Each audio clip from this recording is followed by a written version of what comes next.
have these ideas that the past few weeks have been crux period between before and after. The crux is like the clutch, pressured in when we need to change gears. The clutch disengages the gear mechanism, and for a few moments the vehicle is freewheeling along the road, by past momentum, not by the power of the engine. The driver is less in control in these moments. Another image idea is the energy of sheet lightning arcing across the sky from cloud to cloud, lighting up the firmament with frustrated flashes as bursts of rolling thunder sounds crack the heavens with tension and foreboding. Something has got to give at some point. The surface tension has to find a way to flow and channel all that positivity into some negative place. It's the nature of expression, of sexuality, of pent-up emotion, of perpetual argument that needs to settle the conflict. It's the energy of ongoing skirmishes reaching climax and tipping over into war. At that moment of maximum potential, the lightning flashes down from the heavens and electrifies the earth. But the sheet lightning somehow gathers its potential into one spot and strikes the ground at a singular place.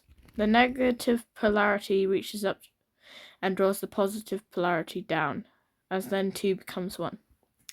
All the potential becomes actual, the tensions find relief, the frustration finds a way to express, the heavenly energy becomes earthly energy, the atmosphere is lit for a momentary flash, and in that moment the atmosphere changes. Most people won't even notice the flash, never ending the change. The change in the atmospheric environment, I'm guessing that's supposed to be will affect everybody, but not everyone will be sensitive enough to register or acknowledge the qualitative difference in the air. The ionic discharge, the electronic equation, the passionate, the sexual tension between Father Sky Spirit and Mother Earth Body.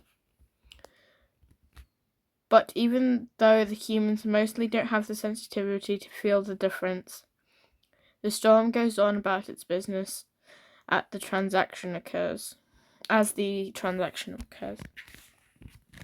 On the night of the 27th of September 2023, under a full moon during a storm gale, a tree was cut down in its prime.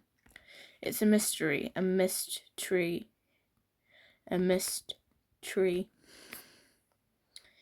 It was no ordinary tree. It was not a holly tree, but it was a star grounded in the earth. A Hollywood movie star, the Prince of Thieves, the Prince of Trees. It became the star of its own whodunit movie script. It went viral around the World Web. Outpourings of shock, disbelief, anger, rage, blame, fury, and bewilderment filled the commentaries as humans sought answers and demanded vengeful punishment as justice. Revenge is cold comfort, just ice. The heart felt sadness, sorrow, grief, loss, and despair being felt alongside the judgmentalism schism, were all directed to the tree stump in the ground, Saint the Sycamore Gap in Northumbria. Emotions, whether positive or negative, are energetic, kinetic emotion. All this human emotion has been directed to the tree, and the tree is still alive, still receptive, still feeling.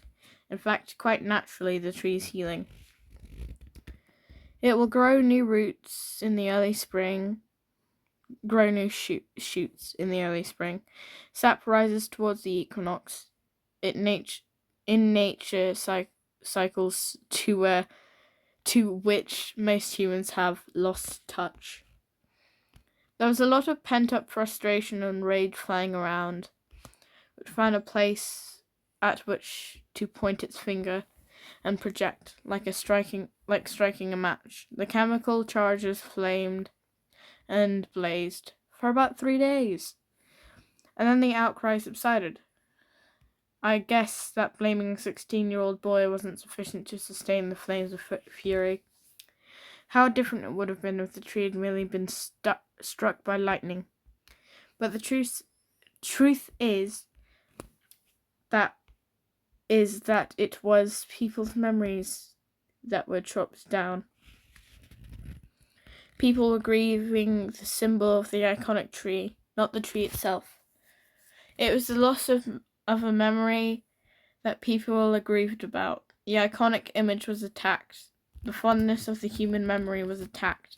The beauty of the scene was forever scarred, like battery acid thrown at the face of nature's beauty. The image in the mind's eye has been disfigured, the beauty brutalized by humanity's own hand. The symbol now no longer of Robin Hood and his merry memories, but of all the evil residing within the heart of humanity. Why would a child destroy this tree?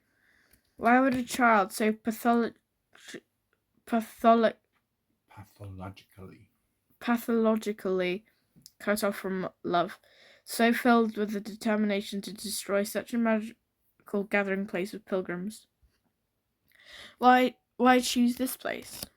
What message was this action intended to deliver, as the child undertook this arduous task, carrying heavy chainsaw through miles of wind-swept hills, under the illumination of a full moon, in a storm in the dead of night?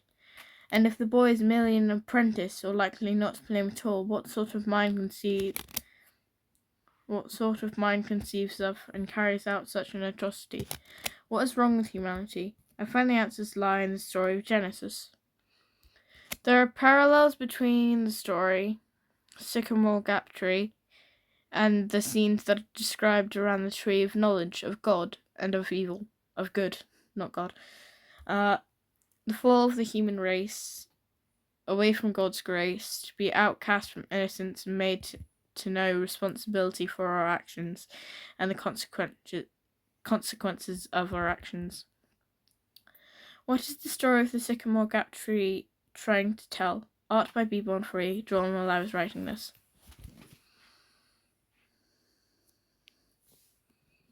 Ta-da!